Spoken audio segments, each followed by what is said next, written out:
नमस्कार, आप सभी का स्वागत है। आप देख रहे हैं सर्वधर्म संगम टीवी चैनल का कार्यक्रम संत संगम और मैं हूं आपके साथ अंशिका। तो दर्शकों, आज हम एक ऐसे विषय पर चर्चा करने जा रहे हैं जिनके बारे में हम सभी जानते हैं, लेकिन उन तक पहुंचने का मार्ग अभी तक हम सभी ढूंढ रहे हैं। जी हाँ, आज हम बात करने वाले हैं भगवान के बारे में, ईश्वर के बारे में, प्रभु परमात्मा के बारे में। इसके बारे में बात करने के लिए, इनके बारे में बात करने के लिए, चर्चा करने के लिए हमारे साथ स्टूडियो में मौजूद हैं शिवानंद भाई जी। आइए उनका स्वागत करते हैं। आपका बहुत बहुत स्वागत है। सबसे पहले तो सर्वधर्म संगम टीवी चैनल पर जितने भी श्रोता जुड़े हैं उन सभी को स्नेह भरा राधे राधे, सभी को जय श्री कृष्ण। शिवानंद भाई श्री के नाम से लोग हमें जानते हैं और मैं नैमिषारण्य का निवासी हूँ। आपने आज मुझे आमंत्रण दिया, इसके लिए आपके टीवी चैनल को बहुत बहुत धन्यवाद, बहुत बहुत साधुवाद। भाई श्री जी, आपसे इस चर्चा को अब हम आगे बढ़ाते हैं। भगवान के नाम पर हम बात करने जा रहे हैं, भगवान, ईश्वर, प्रभु। इनके बारे में सबसे पहले जानना चाहूँगी कि आजकल जो युवा हैं उनकी दृष्टि से अगर देखा जाए, उनके नज़रिए से अगर देखा जाए, तो उनका कहना रहता है कि भगवान को हम क्यों पूजें।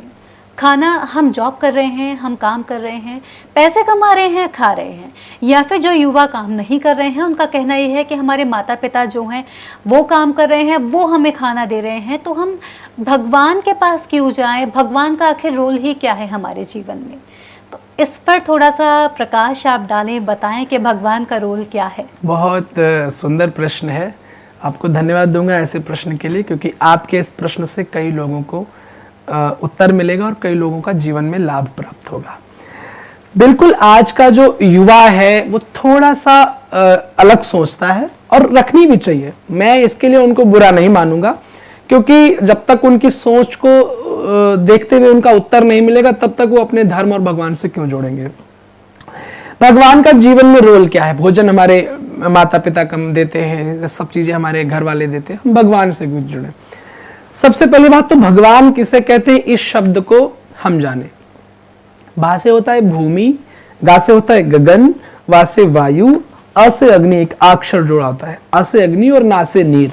ठीक है, पंच तत्व जो हैं, शास्त्र और वैज्ञानिक भी कहते हैं कि 5 तत्वों से हमारा शरीर बना होता है। मिट्टी, जब हमारा शरीर जलता है तो मिट्टी मिट्टी में मिल जाती है, एक जल जल में मिल जाता है, वायु जो हमारे यहाँ श्वास है ये वायु है, यानी इन 5 चीजों से शरीर मिला है। तो शास्त्र कहते हैं कि पंच तत्व का स्वामी ईश्वर है, यानी इस शरीर को बनाने वाला ईश्वर है। युवा सोचेगा इस बात को क्यों माने? आपको मानना पड़ेगा क्योंकि आपने 2+2 4 भी माना है। क्योंकि 2+2 4 आपको किसने बताया? बोले हमारे टीचर ने। उसे किसे बताया? उनके गुरु ने। तो यानी एक परंपरा से किसी ने आपको बताया तो आपको मानना पड़ा। 2+2 4 होता है, 3+3 6 होता है। ऐसे आपको शास्त्र बात माननी पड़ेगी, क्योंकि शास्त्रों में हमारे तत्ववेताओं ने बात लिखी है। तो पंच तत्वों का स्वामी है ईश्वर, और ईश्वर हमारा निर्माण करता है। ठीक है, वो हमें हमारे लिए सबसे पहला जोड़ने का कारण है कि वो निर्माण करता है, तो वो मेरा सेवक हुआ और मैं उसका, वो हमारा स्वामी हुआ और हम उसके सेवक हुए। ठीक है, एक सेवक का धर्म क्या होता है? अपने स्वामी से जुड़े रहना, स्वामी की भक्ति करना, ये सेवक का धर्म होता है।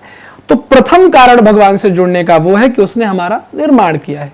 दूसरा कारण, चलो आपको भोजन आपके माता पिता देते हैं, ये जो सनलाइट आपको मिल रही है, सूरज की रोशनी, ये कौन दे रहा है? ये चंद्रमा की शीतलता मिल रही है, ये कौन दे रहा है? ये प्राकृतिक हवाएं मिल रही है, ऑक्सीजन O2 की मात्रा जो आप ले रहे हैं, ये कौन दे रहा है? ये जो जल आप प्राप्त कर रहे हैं, ये कौन दे रहा है? जो आपको आपकी माचिस में अग्नि आ रही है, ये कौन दे रहा है? ये प्रकृति को बनाने वाले भगवान दे रहे हैं। और दुनिया कहती है, आपको कोई चीज देता है तो आप उसको थैंक्स बोलते हैं और उसका टैक्स भी देते हैं। आपको अगर एक टॉफी दी तो आपको 1 रुपए पे करना पड़ता है।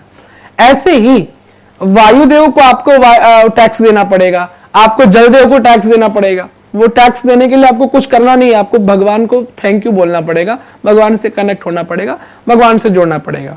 तो दूसरा भगवान से जोड़ने का रीजन ये है कि उसकी प्रकृति का हम आनंद ले रहे हैं, तो भैया उसकी जय जयकार तो करनी पड़ेगी। तीसरा रीजन भगवान से जुड़ने का है। तीसरा रीजन भगवान से जुड़ने का ये है कि बिना ईश्वर से जुड़े हम अपने आप को पहचान नहीं पाते हैं, क्योंकि हम उसके अंश हैं, हम उससे जुड़े हुए हैं। हम हमारे अंशाशीष को जब तक उससे जुड़ेंगे नहीं, हम कैसे पहचानेंगे हमें क्या करना चाहिए कि क्या नहीं करना चाहिए। हम क्या जीवन में, हमारे जीवन का यहाँ पृथ्वी पर आने का उद्देश्य क्या है? केवल भोजन करना, केवल विष्टा करना, केवल कमाना, ये उद्देश्य नहीं है। ये उद्देश्य जानवरों का भी यही उद्देश्य है। अगर हम आए हैं, मानव कहलाते हैं, तो किसी विशेष कारण की वजह से कहलाते हैं। हमारे अंदर अगर पंच तत्व से मिला है तो किसी विशेष उद्देश्य से, वो उद्देश्य है हमको प्रभु की प्राप्ति करना। वो मेरा आराध्य है, वो मेरा ईश्वर है। हम उससे नहीं जुड़ पाए तो हमने जीवन में क्या किया? भगवान की भक्ति करके भगवान से जुड़े इसलिए ताकि हमारे जीवन में हम चीजों को सही रूप से कर पाए, क्योंकि वो हमें बड़े बड़े मैसेज देते हैं, वो हमें बड़े बड़े संदेश देते हैं। आप रामायण, गीता, धर्म। आप तीसरा कारण ये भी मान सकते हैं अंशिका जी, हम किनको नमन करते हैं? जो हमसे गुणों में आगे हैं, ठीक है ना भाई। हम किसके आगे झुकेंगे? जो हमसे आगे। अगर कोई पीएचडी का व्यक्ति बैठा तो उसके आगे मास्टर डिग्री वाला थोड़ा नतमस्तक होकर रहता है कि भाई ये हमसे आगे है। तो भगवान हमसे हर चीज में बड़ा है। धैर्य की बात की जाए तो उससे बड़ा धैर्यवान कोई नहीं है, जिसका जन्म ही जेल के अंदर हो रहा हो। आप पेशेंस लेवल देखिए उसका। जो संघर्ष की बात आज मानव करते हैं कि हम इतना संघर्ष कर रहे हैं, आपने कभी देखा ही नहीं संघर्ष। आपके भगवान का संघर्ष उठा के देखिए। जिस कृष्ण का, जिसको हम इतना बड़ा ईश्वर मानते हैं, उसका जन्म जेलों में हो रहा है, और जन्म लेते ही जिसकी मां छूट जाए। पेशेंस लेवल जरा ध्यान दीजिए। जन्म लेते ही जिसकी मां छूट जाए, और मां ही नहीं दूसरे माँ बाप मिले, और 6 दिन में उसके मर्डर की प्लानिंग, मैं आधुनिक शब्दों में व्याख्या बता रहा हूं इसलिए ताकि आपको समझ सके। थोड़ा सा अलग मेरा उत्तर रहता है, आप सब सुनते रहते हैं हमें सर्वधर्म संगम टीवी चैनल के माध्यम से, तो आज भी आपको कुछ नया मिलेगा। 6 दिन के अंदर पूतना आई मारने के लिए वो बालक जो दूध पीना चाहता है उसको विष पिलाया जा रहा है, फिर भी वो मुस्कुरा रहा है। और यही नहीं, 4 वर्ष का हुआ तो गोकुल भी छूट गया, वृंदावन चला गया। 11 वर्ष के लिए वृंदावन भी छूटा, मथुरा आ गए, मथुरा भी छूट गई, द्वारका पहुंच गए। जीवन में कितना स्ट्रगल, उसके बाद भी जब वो बांसुरी बजाता है तो मुस्कुराता है। ये होता है पेशेंस लेवल। बताओ मुझसे धैर्य में वो बड़ा है कि नहीं बड़ा है? तो मुझे उसके आगे नतमस्तक होना है। माँ बाप की आज्ञा पालन में कितना बड़ा है कि रात को कहा जाता है कि आपको राजा बनना है, और सवेरे बेचारे को वनवास दे दिया जाता है, फिर भी मेरे प्रभु शास्त्र स्वीकार करते हैं। बोलो मुझसे बड़े हैं कि नहीं बड़े? दान देने में कितने बड़े हमारे ऋषिगण। आप दुनिया को दान में क्या दे सकते हो? एक पैसा, वस्त्र, धन, यही तो दे सकते हो। महर्षि दधीच ने अपनी हड्डियों का दान दे दिया। बोलो हमसे बड़े हैं कि नहीं बड़े? भगवान शंकर ने अपना घर तक दान में दे दिया। हमसे बड़े हैं कि नहीं बड़े? तो तीसरा भगवान से कारण जुड़ने का यह है कि वो हमसे हर चीज में अग्रज है, हमसे बड़ा है, इसलिए हमें भैया उसके आगे नतमस्तक होना ही पड़ेगा। भगवान से जुड़ने के यही 3 कारण हैं। और तो आप समझते हैं भक्ति भाव की बातें, वो तो हम करते ही रहते हैं, वो तो जरूरी है, पर युवाओं को समझाने के लिए ये सबसे बढ़िया विधि है कि आप इन 3 चीजों को जीवन में सोचिए और सोच करके भगवान से जुड़िए। भाई श्री जी, आपने बताया कि हमें भगवान से जुड़ने की कितनी ज़्यादा ज़रूरत है, और क्या कि हमें जो भी चीज़ें मिल रही है मूल उसका तो ईश्वर ही है, उसकी जड़ तो ईश्वर ही है। बिल्कुल, जो खाना, जो भोजन हमें मिल रहा है, जो प्रकृति में उग रहा है, प्रकृति में इतनी क्षमता कहाँ से आई, इतनी शक्ति कहाँ से आई? वो ईश्वर ही दे रही है। मैं 2 मिनट चाहूंगा, 1 मिनट। भक्त ने कहा, जीव ने कहा, प्रभु जी हमें हलवा खाना है। भगवान ने केला बना दिया, आप छीली हलवा खाइए। बना बनाया हलवा होता है कि नहीं? जी जी। कहा कि मुझे रस पीना है, ठाकुर जी ने गन्ना बना दिया, रस भरी। ये प्रकृति की, ये ठाकुर जी की तो देन है। बिल्कुल, तो ये भगवत सत्ता की देन है जी। तो भाई श्री जी, एक और मेरी आपसे जिज्ञासा है। आपने बताया भगवान जी से, ईश्वर से हम किस तरह का उनका रोल है हमारे जीवन में, तो भगवत प्राप्ति का सच्चा मार्ग क्या है? भगवत प्राप्ति का सच्चा मार्ग केवल सेवा है, केवल भजन है, और कुछ नहीं है। आप भगवत प्राप्ति का मार्ग अगर धूप बत्ती में लेके बैठे हैं, अगर नहाने के लिए लेके बैठे, गंगा जल से नहाए तो मछलियां हजारों वर्ष से गंगा जी में रह रही हैं, आज तक भगवान नहीं मिले। वो कछुए हजारों वर्ष से रह रहे, भगवान नहीं मिले। भगवत प्राप्ति का सरल मार्ग अगर कुछ है, भजन शब्द आपने देखा होगा, भजन शब्द भज धातु से बना है। भजन शब्द का मतलब भज सेवायाम, जीवन में सेवा अपना लीजिए, बस। इससे बड़ा भगवत प्राप्ति का कोई मार्ग नहीं है। आप जीवन में सेवा अपनाएं, आप सच्चाई के मार्ग पर चलें, ईमानदारी के मार्ग पे चलें, बस प्रभु की यही भक्ति है, सबसे बड़ा मार्ग यही है। जी, तो अब जैसा आपने बताया कि हमें भजन करना चाहिए, हमें सेवा करनी है, भजन करना है, तो इसका भी कोई सही तरीका होता होगा या फिर बस बैठकर हम भगवान को गुनगुना रहे हैं तो वही काफ़ी है? किस तरह से कैसे भजन करें कि हमें प्रभु मिल जाएं?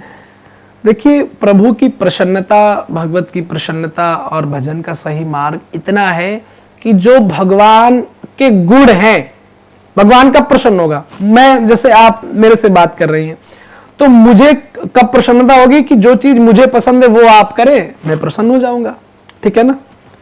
तो ऐसे ही भगवान तब प्रसन्न होते हैं, भगवान तब मिलते हैं जब भजन में भगवान के गुण आ जाते हैं। राम जी को कैसे प्रसन्न करना है? आप मर्यादित हो जाइए, माता पिता के वचन मानिए, पत्नी के साथ जीवन कैसा होना चाहिए भगवान राम से सीखिए। राम जी को क्या पता नहीं था कि ये सोने का मृग नहीं है? राम जी को पता था यह मायावी मृग है, फिर क्यों राम जी उसके पीछे गए? राम जी सोचते हैं अगर आज मैं नहीं गया तो मेरी सीता ने अब तक पहली बार कुछ मांगा है, फर्स्ट टाइम कुछ मांगा है मुझसे, अगर मैं नहीं गया तो ऐसे तो मैं जाऊंगा तो मुझे पता है सीता हरण होगा लेकिन दैहिक दूरी होगी, शरीर दूर हो जाएगा, लेकिन आज मैं नहीं गया तो सीता के अंदर ये ठेस बैठ जाएगी कि मैंने पहली बार कुछ मांगा और मुझे राम जी ने नहीं दिया, तो मानसिक दूरी हो जाएगी। और सच बताऊं, दैहिक दूरी चल जाती पर मानसिक दूरी नहीं चलती। क्यों? दीवार में अगर दरार पड़ जाए तो दीवार गिर जाती है, और दिल में दरार पड़ जाए तो दीवार खड़ी हो जाती है। तो जो राम जी के गुण हैं उनको जीवन में अपनाओ तो राम जी की भक्ति हो गई। कृष्ण के गुण जीवन में अपनाइए। कृष्ण ने क्या किया? उनका पेशेंस लेवल लीजिए, धर्म और अधर्म के प्रति उन्होंने क्या अभिनय किया है कि अधर्म की हाथ परास्त कराया, धर्म को धर्म की जीत दिलाई। ऐसे आप धर्म के लिए एक निष्ठ हो, एक कृष्ण से सीखिए। आज भगवान शंकर, सावन का महीना चल रहा है इस समय, भगवान शिव को केवल गांजा तक सीमित कर दिया लोगों ने। भगवान शंकर को केवल अब हमारे धर्म की, मुझे क्षमा करना ऐसे शब्द बोलने पड़ रहे हैं, वो जगत का नियंता बनाने वाला वो 10-10 रुपए के लिए झांकियों में नाच रहा है। ये अच्छी बात है क्या? आप धर्म की बात करते हो, आप भगवान शंकर को प्रसन्न करने की बात कर रहे हो, कांवड़ उठा रहे हो, शंकर जी को गली गली में नचवा रहे हो, और फिर दूसरे लोग जब फिल्में बनाते हैं तब जाके फेसबुक यूट्यूब पे खूब जय जयकार होती है, नहीं नहीं विरोध करो, बाइकआउट करो। तुमने किया जीवन में? भगवान शिव गंजेड़ी नहीं है, उनके गुण देखिए, कितने बड़े भक्त हैं वो। भगवान शंकर कहते हैं अगर कोई अधर्मी भी एक बार भगवान नाम ले ले तो मैं उसे 3 बार प्रणाम करता हूं, ये भगवान शंकर कहते हैं। शंकर जी एक बार पार्वती जी के साथ जा रहे थे तो एक बरगद का पेड़ आया, भगवान शंकर ने वहां पर प्रणाम किया, पार्वती जी कुछ नहीं बोली। दोबारा आगे गए, फिर एक बरगद का पेड़ आया, भगवान शंकर ने को फिर प्रणाम किया। तो मैया पार्वती ने कहा कि प्रभु वहां भी आपने प्रणाम किया, यहां भी प्रणाम किया, जबकि कोई मंदिर नहीं, कोई घंटी नहीं बंधी, केवल पेड़, इसको क्यों? तो शिव जी कहते हैं जहां मैंने पहली बार प्रणाम किया था वहां आज के 10,000 वर्ष पहले एक संत तपस्या करने आए थे, और जहां मैं आज प्रणाम कर रहा हूं यहां आज के 10,000 वर्ष बाद एक साधु का जन्म होगा।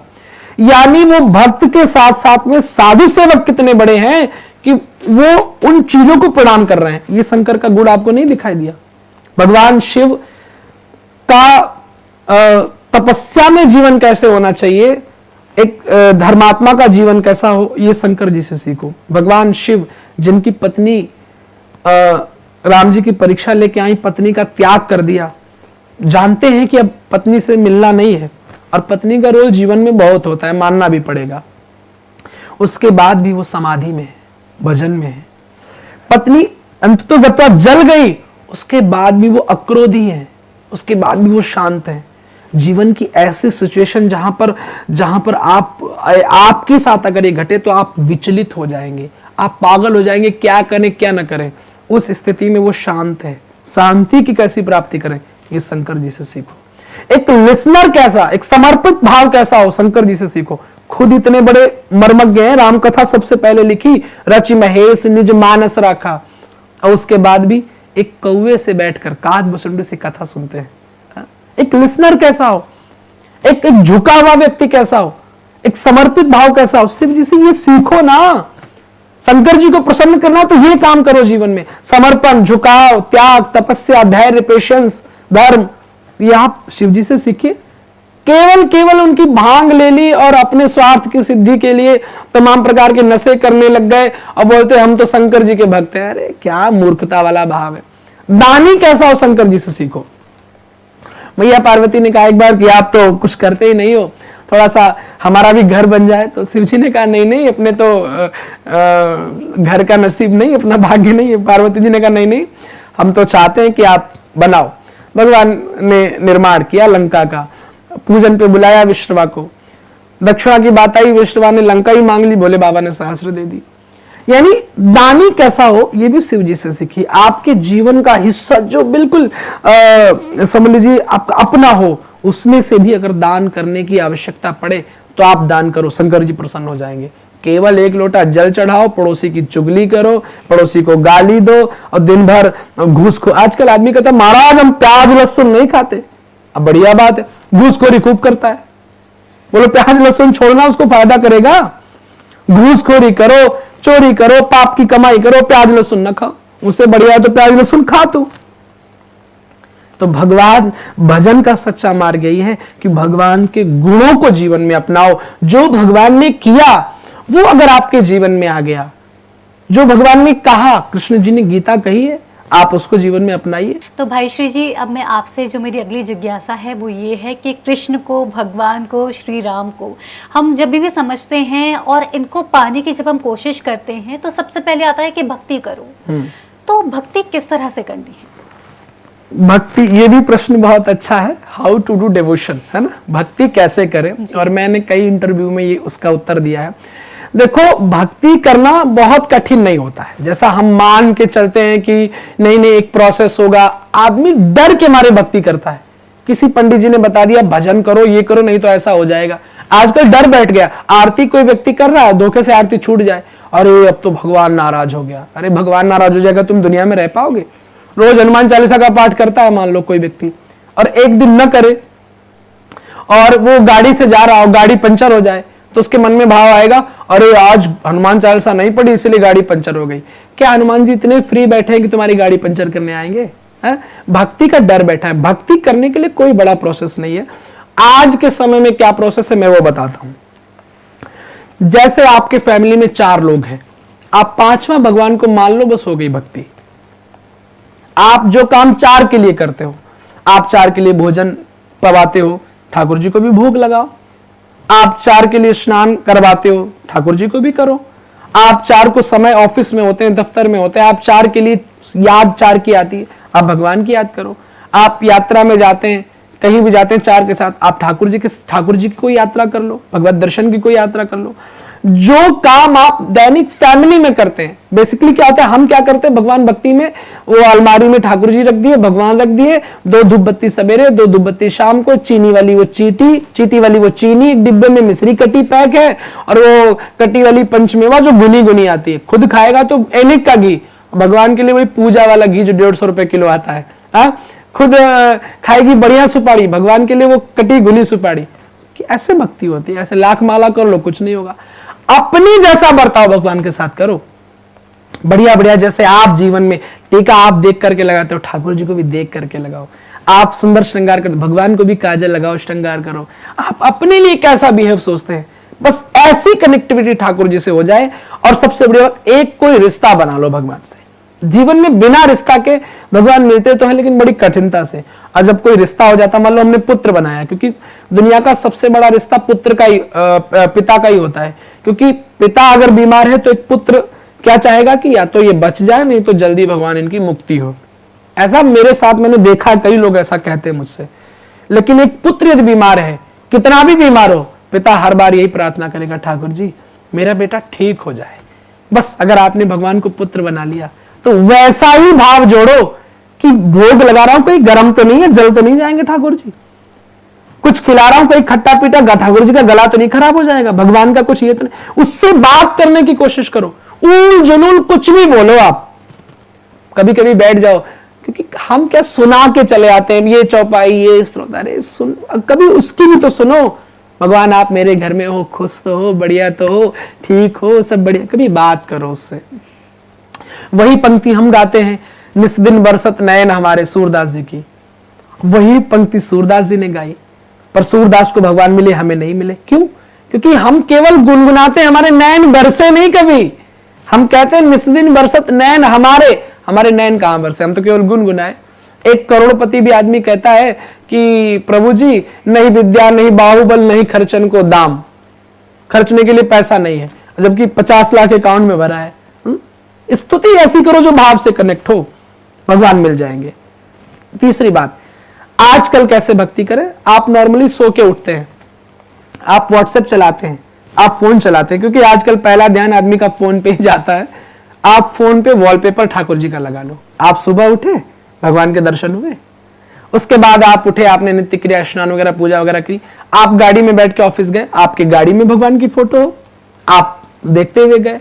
आपके व्हाट्सएप ग्रुप ऐसे होने चाहिए जिसमें भगवत चर्चा हो, आप उनसे जुड़े रहिए।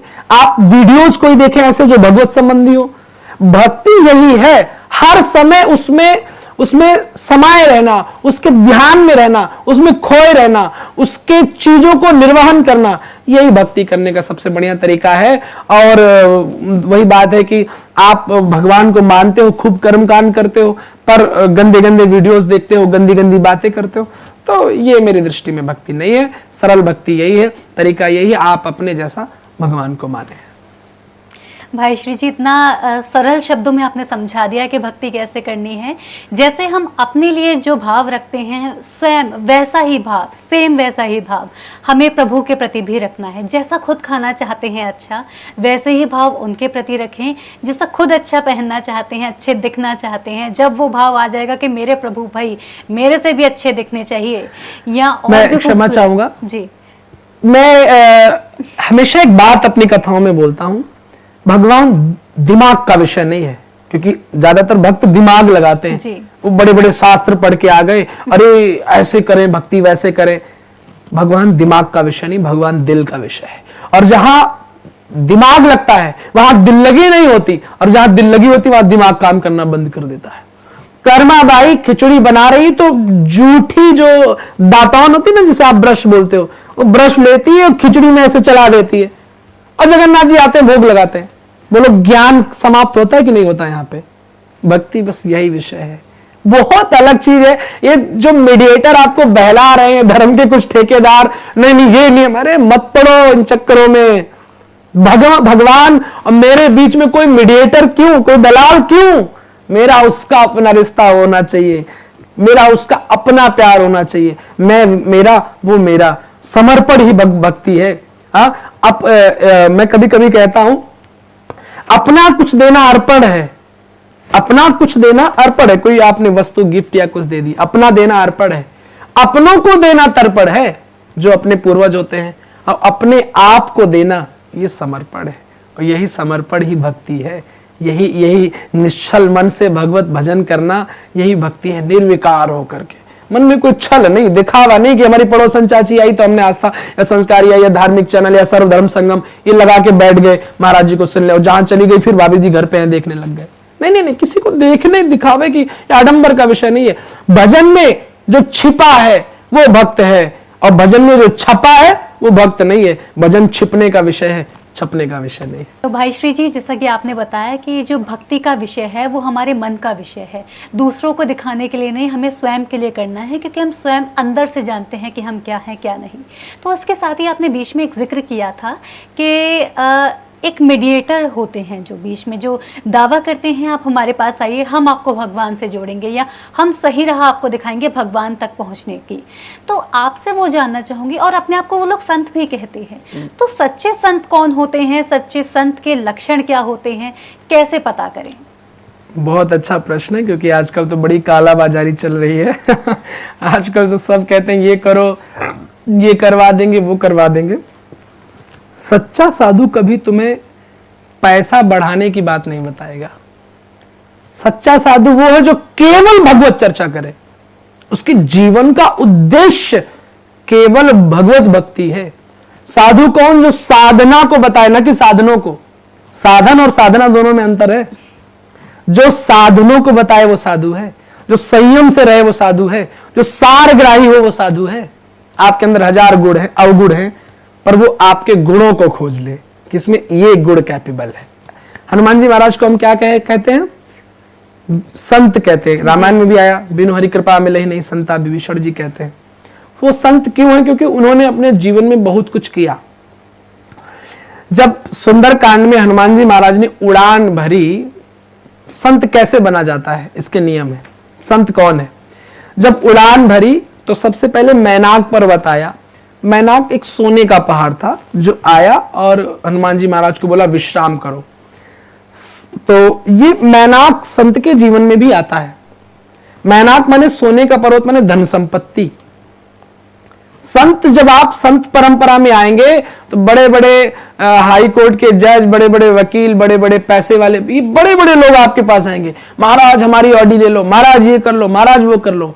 संत को इनके चक्कर में नहीं पड़ना है। मैं ये नहीं कहता कि धन नहीं लेना है, भाई धन से भी धर्म होता है, धन से भंडारे करवाते हैं, धन से समाज की सेवा साधु करवाता है।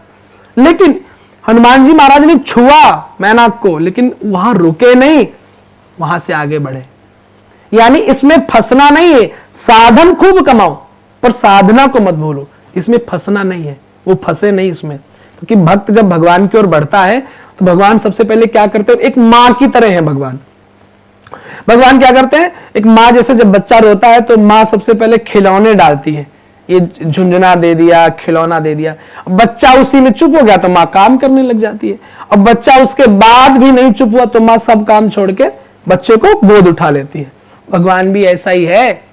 जब आप भक्ति में आगे बढ़ोगे संत परंपरा में, तो भगवान पहले ऐश्वर्य के, यश के, नाम के, प्रतिष्ठा के खिलौने भेजेगा, लो, और उसी में उलझ गए। जीवन का लक्ष्य इतने रह गया कि 5 स्टार होटल जैसा आश्रम बनाना है।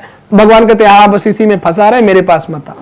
संत वो है जो बहुत अधिक साधनों में फंसा न हो, जिसको अगर जमीन पे सोना पड़े तो वहां भी सो ले, और अगर किसी डल्लप के गद्दों पे सोने को मिले तो वहां भी सो ले। और वो संत चाहे वो साड़ी में हो, चाहे धोती में हो, चाहे कपड़े में हो, चाहे जींस में हो, वो कहीं भी हो सकता है। कोई जरूरी नहीं कि वो केवल पीले वस्त्र में हो। दूसरी बात, हनुमान जी आगे बढ़े तो सुरसा आई, सुंदरकांड में प्रसंग आता है। तो सुरसा आई तो हनुमान जी, सुरसा थोड़ा सा बड़ी हुई तो हनुमान जी उससे बड़े हुए, सुरसा और बड़ी हुई, हनुमान जी और बड़े हुए। ये सुरसा क्या है? सुरसा हमारे जीवन का लोभ है, हमारे जीवन की इच्छाएं हैं। इच्छाओं में थोड़ा सा आपकी इच्छा हुई आज एक ये बनवा लें, वो हो जाएगा, कल को और बड़ी इच्छा होगी, कल को और बड़ी इच्छा होगी। इच्छा कभी समाप्त नहीं होगी। हनुमान जी सुरसा से बड़े नहीं हो पाए, फिर छोटे बने, अति लघु रूप है ना, छोटे बने तो काम बन गया। संत भी बहुत अधिक इच्छाओं में लिप्त नहीं होना चाहिए। संत वो है जिसके पास बहुत अधिक इच्छाओं का संगम नहीं है, जिसकी कम इच्छाएं हैं, जिसके जीवन की कोई स्वेच्छा नहीं, कोई परवाह नहीं है कि ये खाने को मिले, ऐसा रहने को मिले, वो साधु है। हनुमान जी आगे बढ़े तो वो आई सिंहिका। सिंहिका का क्या काम था? वो परछाई, समुद्र के ऊपर जो भी परछाई जल में पड़ती थी तो वो पकड़ करके और उसको खींच लेती थी। ये भक्त के जीवन में भी आता है, संत के जीवन में भी आता है। परछाई क्या है? परछाई है ईर्ष्या। आप दिल्ली में बैठे हैं, आपका कोई रिश्तेदार लखनऊ में बैठा है, पैसे वाला बन रहा है, आपको टेंशन हो रही है, परछाई से उसकी हम जल रहे हैं, अरे कैसे हो रहा है, ये ईर्ष्या है। तो इसका उपाय क्या? हनुमान जी ने सिंहिका को मार दिया। यानी संत किसी से जो ईर्ष्या का हनन कर दे वो साधु है। जो ईर्ष्या को मार दे, जिसका किसी से द्वेष ना हो, किसी से ईर्ष्या ना हो, वो व्यक्ति साधु है। हनुमान जी महाराज आगे बढ़े तो लंकिनी आई तो लंकिनी ने हनुमान जी को पकड़ लिया। तो कहा कि क्यों पकड़ा? बोले मेरा काम है चोर को पकड़ना। हनुमान जी ने उसको एक मारा। क्यों मारा? क्योंकि हनुमान जी ने कहा कि तुम झूठ बोल रही हो, तुम्हारा काम है चोर को पकड़ना, तो सबसे बड़ा चोर रावण तुम्हारी लंका में बैठा है, पहले उसको पकड़ के लाती, फिर हम जानते। यानी संत वो है जो झूठ का विरोध करे, जिसके जीवन में झूठ ना हो, वो संत है। बाद में श्री हनुमान जी महाराज इतनी बड़ी लंका में, रावण की इतनी बड़ी लंका, उसमें विभीषण से ही मिले। पूरी लंका में विभीषण से क्यों मिले? संत वो है जो हजारों अवगुण में एक गुण खोज ले, वही संत है। संत का तात्पर्य जो सरल है, जो निष्कपट है, जो निश्चल है। वो आजकल तो नहीं बोले कि जो भक्ति के मार्ग पे ले जाए, क्योंकि आजकल तथाकथित कुछ लोग ऐसा कर रहे हैं जो अपने आप को संत बताते, संत वेश में कालनेमी है। भगवान से जोड़ने का दावा कर रहे हैं, बोले पीली सरसों इस दिशा में उत्तर दिशा में चढ़ाओ, ये काम हो जाएगा, ऐसे भगवान मिलेंगे। क्या पीली सरसों से एक भगवान मिल जाएंगे? ये क्यों फंस रहे हो? अपनी भक्ति को कायर क्यों बना रहे हो?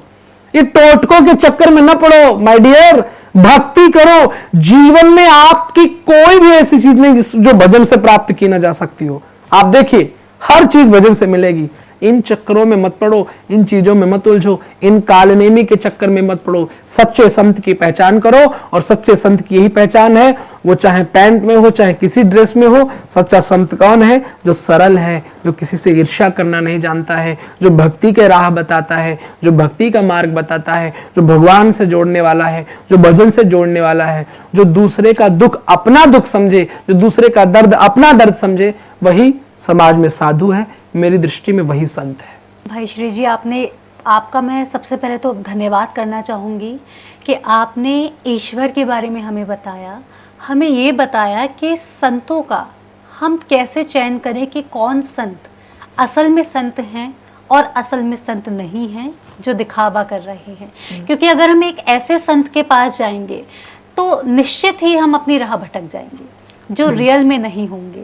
तो हम ईश्वर के करीब नज़दीक जाने के बजाय, उनके पास पहुंचने के बजाय और उनसे दूर होते चले जाएंगे, और हम आडंबरों में और फंस जाएंगे और परेशान अलग होंगे कि भगवान पता नहीं क्या क्या कर लिया, भगवान तो मिल ही नहीं रहे। दूसरी बात यह है कि हमारी परेशानी का कारण भी एक हम है। उसका एक बड़ा सुंदर प्रभाव है। हमें क्या लगता है, हमारे घर में अगर बहू बात नहीं मानी, हम बाबा के पास पहुंच गए, संत के पास पहुंच गए, बाबा जी बहू बात नहीं मान रही, अब बाबा बहू से बात मनवाएगा? ये आपके जीवन का पहलू आप ही नहीं सुलझाइए। आपके घर में पैसा नहीं आ रहा, महाराज जी धन नहीं आ रहा है, कुछ उपाय कर दो। अरे वो धन ही ला लेता तो बाबा बनता, बैरागी बनता। जिस धर्म में है वैराग्य, उससे पूछ रहे हो आप पैसा नहीं आ रहा। आपको पैसा ना आने बिजनेसमैन के पास जाइए। बाबा जी बच्चा नहीं हो रहा, बाबा बच्चा देगा क्या? आप उसके अलग उपाय ढूंढिए। संत के पास केवल आज ये जो हम अपने धर्म में देख रहे हैं, बड़े बड़े लोग जो जेल के जा रहे हैं, बाबा के नाम पे जेल जा रहे हैं, इनको बनाने वाला कोई और नहीं, हम आप हैं। क्योंकि आपने अपने जीवन में क्या किया? बाबा को सिर्फ बच्चा नहीं हो रहा है, बाबा पैसा नहीं आ रहा है, बाबा जी ये नहीं हो रहा, यहां तक सीमित कर दिया। संत के पास प्रश्न भी करो तो परमार्थ प्रश्न होना चाहिए। संत स्वार्थी प्रश्न संत के पास मत करो, संत के पास परमार्थी प्रश्न करो। भगवत सत्ता के बारे में पूछो। कभी भगवान से, संत से पूछा बाबा जी भगवान कब मिलेंगे? कभी पूछा भक्ति कैसे करें? कभी पूछा धर्म कैसे करें? अंशिका जी आज इतने प्रश्न कर रही है, क्या उन्होंने हमसे व्यक्तिगत पूछा बाबा जी नौकरी कब लगेगी? अगर मैं ये बता पाता तो मैं अपनी नौकरी नहीं, मैं तो आईएएस होता फिर, और बड़ा बड़ा पद पे होता। भगवान से जुड़ने के प्रश्न साधुओं के पास जाओ, उनके पास केवल और केवल भगवत संबंधी चर्चा होनी चाहिए, और कोई चर्चा। हमारी परेशानी का यही कारण है कि हम उनसे भगवत संबंधी चर्चा नहीं कर रहे हैं, अनर्गल बातें कर रहे हैं। इसीलिए समाज में ऐसे ऐसे कालनेमी के रूप में जो लोग भटक रहे हैं, जो हमें शहद से भगवान की प्राप्ति करा रहे हैं, जो कटे नींबू पे लाल मिर्ची 21 दाने नग, ये दुनिया भर के आडंबर से, ये इसीलिए क्योंकि हम शॉर्टकट जीवन अपनाना चाहते हैं। हम चाह रहे हैं कोई बाबा कृपा कर दे और कल हम पैसे वाले बन जाए। भैया इन चीजों में मत पड़ो। आपकी भक्ति को कायर बना रहे हैं, आप सिर्फ भगवान को भजो, आपको सब मिलेगा। निहाल ना हो जाओ तो कहना प्यारे, एक बार ठाकुर जी से जुड़ के देखो। कोई पागल है धन दौलत का, कोई पागल रुपया नारी का, सच्चा पागल तो वही है जो पागल है बाके बिहारी का। बहुत बहुत धन्यवाद भाई श्री जी, आप यहाँ आए, आपने अपना कीमती समय दिया, भगवान के बारे में, ईश्वर के बारे में, संतों के बारे में आपने हमें सब कुछ जानकारी दी। बहुत बहुत धन्यवाद आपका। धन्यवाद सभी सर्वधर्म संगम टीवी चैनल के जितने श्रोता हैं, उन सभी को धन्यवाद, सभी को साधुवाद। आप अपने जीवन में मेरी कोई एक बात जरूर अपनाना, मेरे लिए सबसे बड़ी बात होगी, मेरे लिए सबसे बड़ी दक्षिणा होगी, खुशी की बात होगी। जय श्री कृष्ण। तो दर्शकों, इसी के साथ आज के इस एपिसोड में संत संगम में इतना ही। आज के एपिसोड में हमने जाना कि ईश्वर